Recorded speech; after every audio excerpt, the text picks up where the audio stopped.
Armada Book 1 Chapter 3, Planet Seattle Part 2. They moved to the lab at an easy pace, expecting something but not appearing too excited. Please take a seat. You are all familiar with our pistols. This one is a short rifle version where the speed of the plasma shots is 5 times faster and which the Max christened the Plasma M3. The barrel here is what makes the speed go this high. This means greater accuracy at long distances and more plasma per second that you can spray around. Rabina said as she proceeded to demonstrate the weapon on metal sheet, one shot at a time. Then full automatic burst shots. Wow, I'd love to have one of those. How many of these do you have? Andrew asked. Enough for the ship 3 times over. Also, I have removed the thermonuclear switch per General Man's request. He's so spooked by it. Rabina said. I now give the floor to Captain Bot. Rabina said. Thank you, Rabina. You are all familiar with our trusty tagging pens. I have been working with the Max to create this attachment to this M3 plasma rifle like your regular scope. The switch is on this side of the scope so you cannot shoot and tag at the same time. The new tag is very small, almost microscopic, that buries itself on the subject. It does not irritate because it's so small. The subject would feel a slight tap of air and that's about it. She proceeded to show how to shoot the tag scope on Rabina by itself. Then she attached the scope to the M3 and asked for a subject. None volunteered, saying they all understood how a tag scope works. Are you all afraid of a little tag? Rebecca asked. Have the Max trained on the use of these scopes? Eric asked. It was their design and they pretty much grown into it pretty quickly. Ellie, your turn. Rebecca said. Ellie strode in front of the teams and on screen she shows a video of the moon at street level. Ellie started, you know the round eyes have advanced technology on robotics and space probes. What we did was create a probe that is cloaked which can hover over an area at great lengths. The screen shows a picture of a round object with schematics on the side. It is fusion-powered and has ramjet propulsion, so it required some media like air. The camera is set here and the sound system is this square object here. Ellie continued, this is how they look up close. What you're looking at is a view at an angle. Imagine the shot from this angle. What's fascinating about this is that it uses the time warp concept of RTPs. The wave profile was altered to enable it to pass through warped space. Our Mac teams figured a way to bounce it off objects, which means we can target it to some objects. Finally, because of the speed as it passes through warp space, it can travel great distances. So we can talk to Earth or people in the Federated Planets? Andrew asked. Yes, you can. We have transmitted the data to the various control centers, and if they get it they can build the comm devices. And if they don't? Billy asked. Then we cannot talk to them. Ellie said. Okay, I can live with that. Andrew said.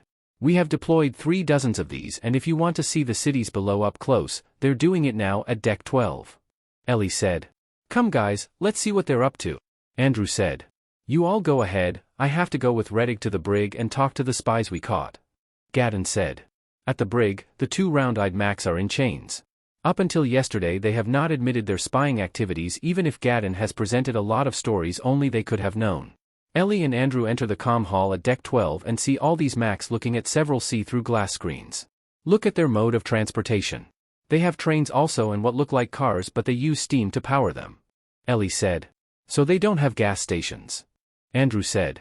Ellie countered, look at this, General, this is a city floating on water. And it moves to where it wants to go. Look Ellie, I have taken cruises before, you know. How large is this anyway? I estimate, maybe 2 square miles. Look, it has tall buildings and a park in the middle. Eric cut in and, okay, here are the Nitin bases. Looks secure enough. Here are their vehicles.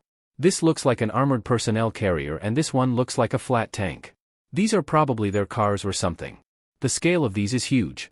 What can you expect, they're all at least 7 feet tall and bulky. Ellie said. Look at this island. It's like the Kauai Island in Hawaii. For a moon with less water and more land than Earth, an island is really a treat.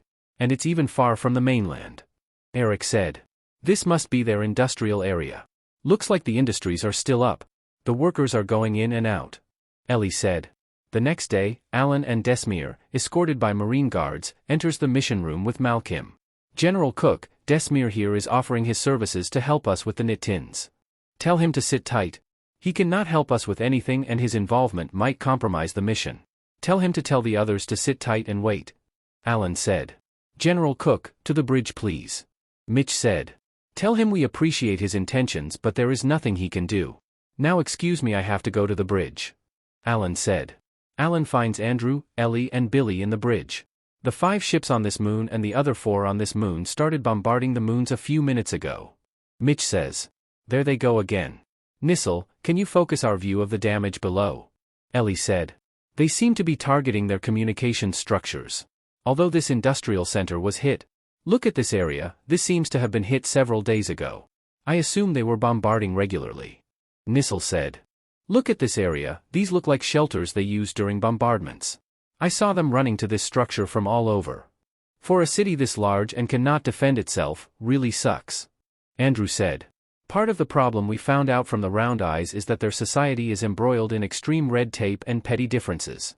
They were already at war and being attacked and they still cannot agree on how to defend themselves. Remember, they have not had any war so they have no idea of warfare. Keelmill said. Which is worse, not fighting because you don't want to or not fighting because you can't agree how to? Andrew asked. The next day at the mission hall. Andrew, have your guys agreed on a plan already? Asked Alan. Actually we have. Last night we agreed on a lot of things but not everything. The prep would require tagging all the knit tins on the moon and on the ships. We have 10,000 max do this. They will tag those in the orbiting ships then move to the ground. Starting with the sentries, then any knit tin outside of base, and finally those in the bases. We estimate this operation to last a week or up to 10 days. Billy said. Then we'll attach the remote cloaking devices to the ships. The idea is to beam the knit tins out of their ships and preserve the ships for the Round Eyes to use to help with their travel between moons. Jeffrey said. That's good, looking forward is good. Alan agreed. Here is where we are all in disagreement or have not agreed and basically disagreed. Andrew said. Andrew, if you have not agreed that doesn't mean you have disagreed. Alan said. We have not agreed because we disagreed, Andrew said. So what were the disagreements? Alan asked. Well, Andrew wanted to show a hologram that's like Moses and with a hand movement all the knit tins are transported to the island. And in the island the hologram shows its powers by transporting them back and from locations on the island and orders them to leave the island using one ship going back and forth. Billy started. They could bring an enemy armada coming back. Alan said. That's why I recommended a show of force by exterminating half of their force by beaming them in space and showing those in the ships their dead comrades floating in space. Word will get around that we can do this en masse and they have no way of retaliating. Well, they will try hitting the population back but we will beam them out the moment they do. Billy said. The knit tins will not even know what hit them or who. Reddick said. Well, the third alternative is to beam all the knit tins out into space altogether. But let one ship to go back home and tell the story. There is no reason to kill half and let half live. Tim said. So we exterminate the knit tins and nobody knows who did it. Ellie, I like the idea of not knowing who did this. But I don't think the secret will keep. Can we brainwash the Round Eyes we have here so they tell a different story? You know, like their ancestors came down from heaven to protect them. Alan said. And if they come again? Andrew asked. They'll think twice because we will tell the survivors that the same fate will happen if they came back. Their ancestors are powerful people. Tim said. Then we would have to come back to exterminate them again. If we talk to them and show them what we can do, then maybe they'll go home and not return because the urge to retaliate is not as strong than if you exterminate half of them. Or we can brainwash them. Andrew said. There is an old ritual but it's actually hypnotism that memories are implanted into Max but nobody does anymore. These memories are easy to see in the collective because the feeling you get is different. But since they are not part of the collective, they would not know the difference. Nissel explained. May I cool the discussion a bit by saying that we have a plan to put a large amount of probes, cloaked of course, outside of their ships and when they reach the home world we can deploy them around their planet. We will move some of the probes we have on the moon below to this mission. This way we can monitor their activities and reactions. This will give us lead time to react, remember they are traveling at much slower speed. Ellie said. Execute the tagging operations, Andrew, and let me think about what to do next.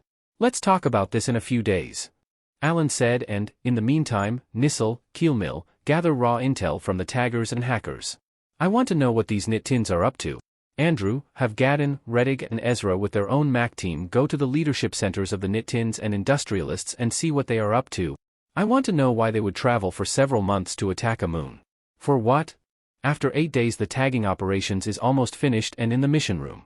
Before we talk of exterminating the knit tins, I want to know why the knit tins invaded this moon in the first place. Alan asks, looking at Gadden. General, we hacked into the Round Eye ship in planet Seattle and found nothing unusual. Today, Our hackers were eavesdropping on some conversations and got lucky among the largest owners of industrial centers here on this moon and the Nittins. It seems that the Round Eyes and the Nittins have prior trading experiences. They know each other. The Round Eyes give them metals in exchange for technology and diamond. They basically have known each other for hundreds of years. There is a dark side to the trade. Slavery and cannibalism. The industrialists were selling the people as slaves or even workers, but they end up being food. We saw in the Nittin ship in Planet Seattle that they have Round Eyes for food. Now it seems that there is a conspiracy to have the industrialists take over the moon and they have the Nittins as partners in crime. The Nittins now have a free hand in mining anywhere they want. What we saw as spies were really industrial spies. And what we saw as horrendous killings really did happen. The group of Desmere were the group not in on the deal and were targeted for elimination by the leadership, as was so many of the political leadership. The present leadership sold the people out in exchange for rule of the moon. Desmere will either join the group or fight the group. Keelmill added. This is the reason why the other two moons were just bombed periodically and communication ties are being targeted. They do not want to destroy the cities on the moons or kill too many Round Eyes. Gadden said. My gut feel was correct. There is something strange with these Round Eyes. Good call, Andrew. So if we eliminate the leaders and sever the ties to the Nittins, there is no reason for them to come back. But why meddle then? Tim asked. They all turned to look at Tim. I believe, General, that it is not our job to correct societies but to do simple tasks such as saving lives from death and slavery. Sometimes the two are not mutually exclusive, and in this case it is hard to choose. But I would agree with Tim. Gadden said. We cannot babysit entire planets or moons. If we correct things now, they will come back to haunt them later because the people have not changed. They are still the same people. The masses allow themselves to be oppressed and the leaders conveniently allow themselves to be tyrants. Unless the masses fight not to be oppressed and the leaders do not allow the use of tyranny to rule, any outside solution is not going to be permanent. We have the same issues on Earth. Andrew concluded. Sometimes a joker can say very wise things. Tim said. Okay, I will pull out most of our probes then. But I will leave maybe half a dozen, and I will have half a dozen in the Nittins' home world. Ellie said. I will have the Round Eyes brainwashed of our very existence and beam them to a remote part of the mainland. But I will plant seeds of reason and justice so they can influence the future of their society. I hope. Nissel added. You see, boys and girls, before we kill millions of people or aliens, let's not forget the reason why we are killing or avoid killing in the first place. Andrew, Billy, and the rest, you all know what to do. Make sure everything is clean and proper. Dismissed.